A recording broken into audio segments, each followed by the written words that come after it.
Today, in this Warhammer 40k game summary, if you're wondering how the GSC Biosanctic match up against the Necron Awakened Dynasty, you're going to want to stick around because I'm going to be breaking down this 3-hour competitive 40k game into roughly 30 minutes, giving you all the good stuff that happened, what worked, what didn't work, what we learned. So even if you are not a Necron player, I think you're going to get a lot of value out of this video today, mainly because I'm going to be breaking down general tactics and strategies that hopefully you can apply into your next practice game, or even if you have a tournament game coming up this weekend. So if that's something that interests you, please stick around because I think you're going to get a lot of value out of this today. So without further ado, let's get into it. So we have Lichpin today on Crucible of Battle Diagonal Deployment, and this is Layout 6 GW. And one thing that you're going to notice here is that we actually switched these L's on Layout 6. They are usually this way, but we flip-flop them around to more or less create a better staging point for the layout. They actually did this in the tournament this past weekend, and I really like the change. I think it makes the layout a lot more functional on both sides. And so I was like, hey, why don't we run it back and do that? And he liked it as well. So playing against my fellow teammate Seth with his new GSC. Just finished painting these guys purple and yellow. It just pops off the tabletop. And the best part is that you may notice we have a new mat on these game reports, courtesy of Game Mat EU. They were one of the first mats that I purchased when I started 10th edition, and I absolutely love them. They are thick. They lay flat on the table. They're just a great quality. They have all the markings on there for Pariah. If you are a competitive player, I can't say enough good things about them. I actually reached out to them personally and showed them the content that I was doing, and they loved it so much that they're like, yeah, say less, like we will hook it up. So big shout out to them, and thank you so much for supporting this channel and just being able to give my audience just more variety. So Seth, of course, because his bases are desert, we had to play on the desert theme today. So let's flip over to the list here. So we have Biosanctic and Awakened Dynasty. So feel free to screenshot that, pause it, whatever you got to do. I'm not going to go line by line because we want to just keep things moving here. So let's flip over to the game. So the Necrons end up winning this game, but what I love more than talking about a win or a loss is how we actually got there, and this is what these videos are about. So first things first, let's talk about what is kind of going through my head as far as deployment and this matchup and how I'm developing a game plan before I move any pieces on the table. That is one of the most, I think, important things when we're talking about 40K, no matter what army that you play. So we're playing Lichpin, so primary is going to be pretty important. I'd say this is a relatively strong mission for GSC because it's very strong on primary, and GSC just in general, they have very good board control. They have very strong ability to do actions because they're more of an MSU-style army. MSU, if you're fairly new here, it means many small units. So they have like a lot of different units to run around and do actions, which is extremely valuable, especially in Pariah. And I'm, again, also looking at, as far as his list, what are his threats? So, and what I mean by threats is what is going to disrupt our game plan of our list. So for my list specifically, it's the Warriors. They are kind of the whole game plan around this list. I mean, I have probably close to 1,000 points dedicated to this this combo. So if the unit crumbles, I mean, it's safe to say that it's probably GG for myself. So more or less, we're looking at what units can really threaten the Warriors or my game plan. And in this case, what was kind of nice in this matchup, which I think really helped, and what we talked about after the game, was that really it was just like, the Ham Flamer guys, kind of, and then the Gene Stealer units. He didn't really have a unit that was like an extremely high volume of attacks where when they hit in with that one activation, they're going to be able to just kill a lot of Warriors in one punch. So there wasn't, that really made it, I think, a lot easier for me as far as developing a game plan on the fly. But in a nutshell, we're really trying to eliminate, Hand Flamers, these Gene Stealers here, and then he had a Broodlord and another Gene Stealers in reserve. So going into this game, we're going to kind of form our typical warrior wall. As you can see here, we actually have the hex mark out in this matchup because he is actually screening, or I should say, threat watching the center objective 18 inches. So if he puts anything on this objective, like he gets an area denial, cleanse, something like that first turn, he's going to have to think twice about what he wants to put on there because the hex mark is going to be able to overwatch for free. It's kind of nice. You're also going to notice here that we have these flayed ones. Now, if you watch my previous mastering video, you're going to notice that we put these guys here because I know this is kind of a main staging point that he's going to want to stage up to. Same thing with this wall here. And we want to create a denial, a scout denial. Okay, so we want to slow him down if he is not getting first turn. And again, this is the power of infiltrators. You need to think about these units differently in terms of it's 60 points. If you don't go first and you lose them, it's totally okay.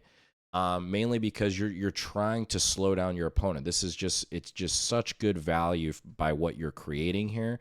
And if you go first, it's even better value because the fact that you're denying the scout moves and you can threaten potentially one of these units first turn. So just something to think about there. And then we have our typical units up here, and then our synergies with our characters back here. So we have our characters back here so they can't get precisioned out. And then I'm running all the Scorpec Lords detached. So you're going to notice here we have a Scorpec Lord here, and here. Because, again, we're playing against an MSU style list. One Scorpec Lord is more than enough to probably connect and kill any units of 5. So I don't need to have the Scorpecs attached because it's just overkill, right? And it gives me also better board control against his list as well. So let's get into this game, shall we? So I get first turn, which was really nice, and we get containment and extend battle lines. Now let's talk about this here. So we have Crucible of Battle, and the best part about Crucible of Battle is that in this little corner here, especially on layout 6, you have a beautiful double containment, okay? And you guys are going to see what that looks like here. So I'm going to fast forward here to the end of my turn, more or less, and you're going to see here that this Scorpec Lord is going to be able to contain. These Scorpecs over here are going to be able to contain because you're against 2 board edges and outside of your deployment zone. And then we're also going to get extend battle lines by putting 1 warrior on this objective here. All right. Now, against this matchup specifically, one thing that I was thinking about was the fact that he gets full rerolls to wound if I'm on an objective. So I didn't love the idea of putting a warrior on here, but I needed extend battle lines. And that was the only thing that I could do it with because I knew I needed the flayed ones to charge. Now, let's talk about the flayed ones here, okay? Because there's a lot of different decisions here that we could have done, and I think this is going to be a really cool thing to highlight. And again, even if you don't play Necrons, I think the way that I'm thinking about this will apply to a lot of different armies. So more or less what we're thinking about here is, first off, what unit can the Warriors go, or not the Warriors, sorry, the flayed ones can go into that's going to give me max value? So I could swing them over here, 5, and then try to connect with these guys. But the problem is he has these hand flamers here. So if I move too far, he can potentially get a decent overwatch threat on the flayed ones and actually kill quite a few if he spikes, which I don't really love the idea of that happening. And then if I go this way, this guy right here is going to be able to do a react move and do mortals. So he kind of covered it pretty well. But the one thing that I saw is we have a unit right here, okay? And then we have the hand flamers right here. So what we can actually do is connect with this hand flamer right here and not base this unit. So we essentially force him to heroic intervene if he wants to try to kill the flayed ones, which the abominants will. But at the same time, I get to attack first on the hand flamers, and that's all I care about. And I think that's a decent trade if he wants to spend the heroic intervene on it. He ends up not doing that, which I think was probably the right call. And you're going to see here, the flayed ones end up, they're in his DZ turn 1. We pick up the hand flamers, and then he has to figure out some way to deal with them first turn. And single-handedly, the flayed ones, by doing that infiltrate move, they killed a hand flamer unit. They stopped all of his scout moves here, and then we're also move blocking his vehicles from getting through here turn 1. So much value for 60 points. So I'm very glad y'all get to see this, and hopefully it helps you all in your next game. So let's move into bottom of 1. So Seth is going to get Cull the Horde, which is kind of unfortunate, and Cleanse, which is also kind of unfortunate, because with this list, Cleanse, it's very easy to play around because I can choose where I want to more or less reanimate warriors on objectives to potentially deny Cleanse. Again, the warriors are very tricksy if you kind of fully understand the ins and outs of what they can do. So let's fast forward here to the bottom of turn 1 and see what that looks like here. So he moves up his Gene Stealers right here. There was 2 that died from the indirect from the Silent King, and then he shifts up these resources right here. So he is forced to have to shoot at the warriors or tag them in some sort of way, and he does kill like a decent amount, but what it gives me the flexibility to do, as you can see here, is I'm going to pull warriors from over here and essentially reanimate them over here. So essentially what it's going to do is deny his ability to use any of these resources turn 1 because it's going to be too long of a charge. So when I flip over to this picture here, you're going to see what happens. And we just leave this lone Crypto Thrall here because, again, coherency is checked at the end of the turn. So we have these 3 Gene Stealers here. This essentially denies this because I know that this next turn I can bring this Scorpec Lord out, right, 8 inches, and charge here. Same thing with the King. I can bring him out here, and he can draw perfect line of sight to these Abominants back here.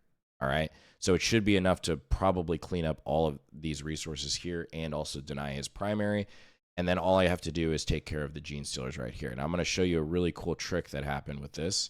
So the Gene Stealers charge in, and you're going to see before they charge in, we have a Crypto Thrall here and a Crypto Thrall here. So the Gene Stealers charge in. They do enough wounds to kill the 2 Crypto Thralls. I'm going to activate the Ghost Arc because I had not used it yet for this turn. We reanimate both Crypto Thralls, our damage pieces over here, because they're 4 attacks each, and they'll go up to AP 2 because Xeris is within range or within 3 inches here. Okay, so the Crypto Thralls are going to swing and attack because the warriors haven't activated yet. So you can reanimate them and then attack. So the warriors actually clean up the rest of the Gene Stealers, and you're going to see here that after that they can consolidate. This objective is the closest objective. We're going to consolidate on the point, and then we essentially lock in 3 objectives for a 13 on primary going into turn 2. So this is just showing you full power of what this unit can do. So going into turn 2, we are going to score a 13 on primary. We're going to get recover assets and behind enemy lines. I am going to spend a CP here and cycle behind enemy lines because I know I can't get it, and we're going to get defend strong, which is perfect. So again, something we can score on. We're going to get defend for 3, and then we are going to recover. I'm going to show you here what the board state looks like at the top of 2. So we're going to recover with this hex mark. We're going to recover with this Ghost Arc and call it a day because the hex mark is just out of the deployment zone right there. So that's a cheeky little place that you can do it 1 inch away from the wall. And he's a lone op, so there's really no way that you can interact with him. But there is going to be a way that he can interact with him. So you're going to see what happens here. So the warriors are going to spread out again. We're going to move the warriors over here to potentially as an insurance policy to deny this objective just in case I do not kill enough of his assets here.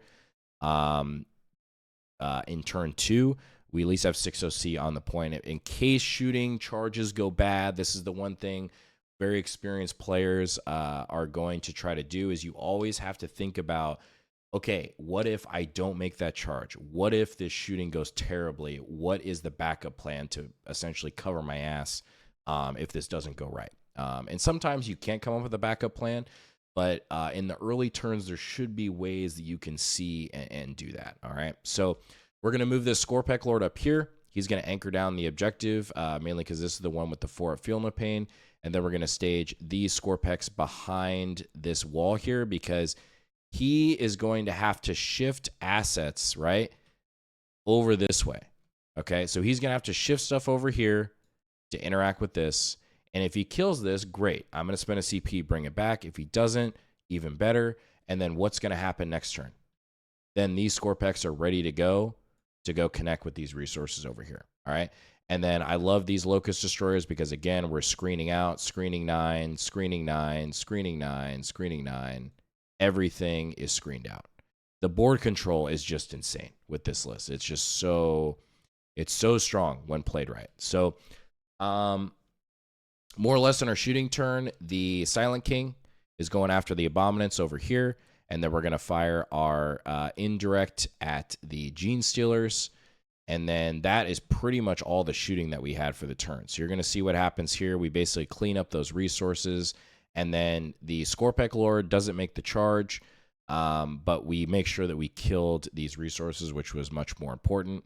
And the Scorpec Lord's kind of in a weird spot where it's kind of hard for him to interact with them or get lines on him. So not the worst spot for him to be, and just kind of in an annoying state. So we give him a 3 on primary going into turn 2. He gets Bring It Down and Storm Hostile. He cycles Bring It Down because there's nothing that he can interact with other than the King, which he can't really get to or kill, and the Reanimator and the Ghost Arc. And then he gets Area Denial, which was also a very rough pull because we have, obviously, the Warriors directly in the center of the objective here. So that's going to be pretty rough as well. So going into his turn, he's going to make the most of it here. He decides, like, hey, this is going to be the go turn, and this is what I'm just going to try to push and see what we can do. So it was funny because he was talking about, he's like, well, you know, if I get a 6-inch advance off these Gene Stealers with the Broodlord, and then I bang a 12-inch charge, like, I could get to the King, which was hilarious. So he actually rolls a 6 out of the freaking truck to get these Gene Stealers with the Broodlords out. So you're going to see that here. Let me see the... and then you're going to see Abominants come out here. Abominants come out here. He has these unit here, and then these guys here. So he does need to keep this unit on the objective because this is his main objective for Storm Hostile. If he didn't, like, things could get weird, like over here to deny it or here. So he was kind of stuck in terms of not really charging with that unit. And then you're going to see him connect with all of these units here. So this is what the board state looks like at the bottom of 2. And these guys literally bang a 12-inch charge. So they do get the 6 advance out of the freaking vehicle and the Ridge Runner, and then he bangs a 12-inch charge. It was hilarious. So he cleans up the Scorpex.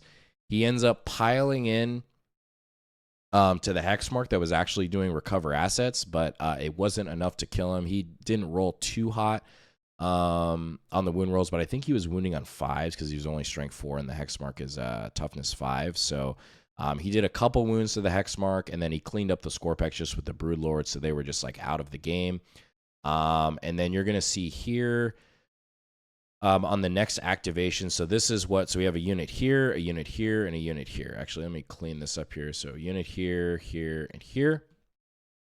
And we're going to go into the next picture. So what you're going to see is they attack first. So we're going to pull all the warriors that could interact with this unit and this unit. So all he has left to activate is this unit right here into here. Okay. Which he's going to do. And then we reanimate again onto the point. One thing to point out is that we do keep warriors over here to force his pile-in to go this way instead of over this way, okay? Because I know when he piles in here, he's still going to need to kill more models. As janky as that is, but that is what it is, I guess. So he does charge here, or does his pile-ins here. Does more, and then you're going to see me here just res back on the point. All right, so basically going into turn 3, this is essentially the board state where he does charge into the Scorpec Lord here and does a few wounds, but isn't enough to kill him. And you're going to see exactly what we talked about what happens. So going into turn 3, we're going to get an 8 on primary because we're going to hold these two. He denies this one. He denies this one up here. And then he's going to hold this one right here. We get overwhelming force and storm hostile. So this worked out perfect because this unit was on the objective and there's a character in there. So as long as I just kill that unit, I'm going to get 5 on overwhelming force. And then storm hostile is going to be fairly easy where I can either go contest this one or go contest this one. So we end up pushing forward. We keep the warriors actually in combat because then it gives me the abominants aren't going to threaten them, and it gives me the ability to res more on points because the strat is in either fight phase. So tagging warriors, at least on my turn, is something I look to do because it allows me to reanimate even more on the point, because if I look at them like, okay, abominants on average, maybe they kill like 4 to 5 warriors, but I know with the strat and the Ghost Archer in the turn, I can bring back on an average of 10. So I'm going to get a net value of 5 more warriors based on that activation. So going into the turn here, the Silent King's going to shift over. He's going to shoot over here because we don't really have any threats other than this that's going to come down these firing lanes here, which isn't going to be enough to interact with the king. So the king is actually going to, I'm going to talk about a really cool move that we did. Yeah, y'all are going to like this, trust me. So we're going to move up the Silent King here. He's going to fire out this unit here, so we're looking to eliminate that resource. And then we're going to basically kill this unit, Genestealer's Broodlord, kill a few more abominants, get rid of this unit, do some damage to this unit, and then try to get rid of this unit, all in this turn. So let's see how this plays out here. We're going to shift this up. Now, I'm going to talk about why this worked out so well. So one thing to note on an interaction like this, a lot of newer players, I mean, this is more of like a higher level move here. So we're going to move the king in here so he's wholly within the footprint so he can shoot out. The Menhirs are over 4 inches tall, so you can see over the first floor. So we're going to just shoot all of our resources at the this unit right here. Now, when we charge, I'll talk about what's going to happen here. So we're going to move to the fight phase here. When we charge, here's what happens. So we move the Menhirs right here, but we base still the king right here. Now, the reason for this is it's not really as important against GSC, but it's a good thing to practice, is the king is now behind the footprint. So even if he kills the Menhirs on my turn, the king is now going to be behind the footprint, meaning that he can't shoot it at that point. He has to commit something else over here or over here to try to interact with him. So I feel like a lot of newer players, like if you were to charge in, you probably just would have moved the king and just like, all right, cool. But thinking at a higher level, on the next turn, if he had like las cannons or something, or let's say it's like Vindicators or like Ballistus Dreadnoughts or Rorgul Dorns, like all of a sudden, if you have that wholly on the footprint, he can just all day from all these different firing lanes fire this way. Okay, so I really wanted to point out this move because that was pretty cool. I'm glad I thought of it. So Scorpek Lord, he charges in here, cleans up some abominants. This instant dies. Xeris connects here. We kill like a couple abominants. They're really, really tough to chew through with the T6 and -1 a wound. And then the Scorpek Lord and the Scorpeks try to clip up the rest of the abominants over here and just leave it on the character that's left. So then we're going into bottom of 3.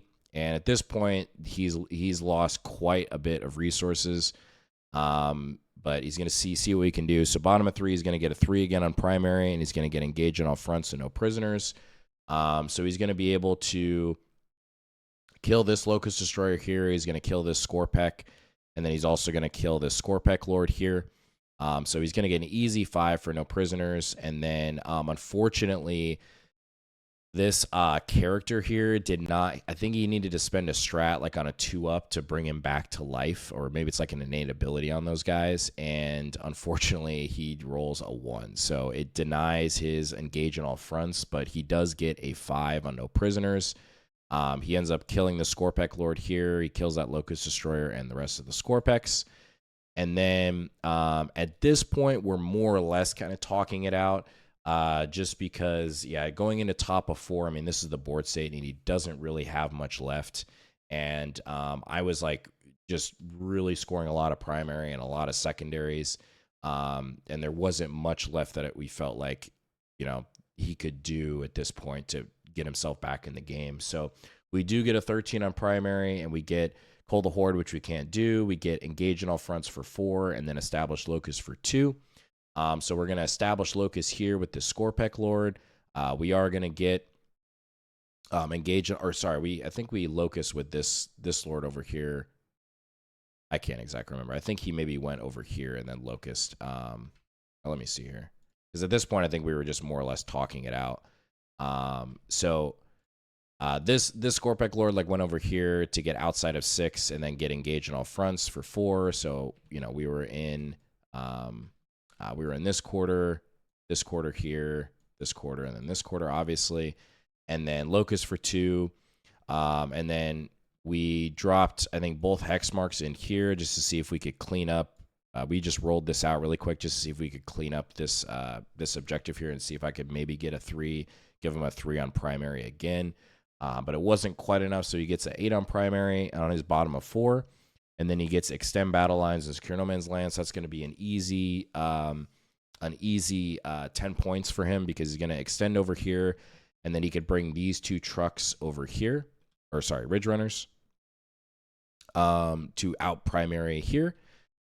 And then going into my top of 5, we're only going to score an 8 on primary because we're going to control these. We're going to control these 2 objectives here. If I can remember the hotkeys, these 2 objectives here for 8. And then we get Assassination and no prisoners. That was super easy. There was I think we killed the Abominant that was this character right here. And then no prisoners was easy. We could just kill, this unit here, that 1 Gene Stealer with indirect, and then the character. So, and then on his bottom turn, I don't think there was any way I could prevent him from not scoring a 13. We talked it out. Maybe it was an 8, maybe it was a 13, but he probably holds these 3 objectives at the end. And then, maybe it was this objective, this one, and this one. And then he gets Established Locus and Overwhelming Force. So we said, definitely 1 for the center. Probably kills at least 1 unit on the objective, maybe a Locus or a Scorpec Lord or something. Called it a game. So 92-65 to the Crons. I don't think in particular is really anything that Seth did wrong per se. I think it was just he didn't have a legit threat into the Warriors, and so it made my game plan a lot easier. And this is the thing where we're talking about where it's you kind of force your opponent to hit the Warriors, and at best they're going to get 1, maybe 2 activations because he does have the 6-inch consolidate with the pile-in strat that he can use. But then at that point, he has so many resources forward. Then at that point on the next turn, the Scorpex and the King are really able to get max value because they're a really strong melee threat and cleaning up those resources. And then at that point, it's usually the point of no return after that. But other than that, man, great game against Seth. Appreciate if you guys stuck around this long. Appreciate you watching. And I'm going to link 2 videos up top, and we will catch you in the next one.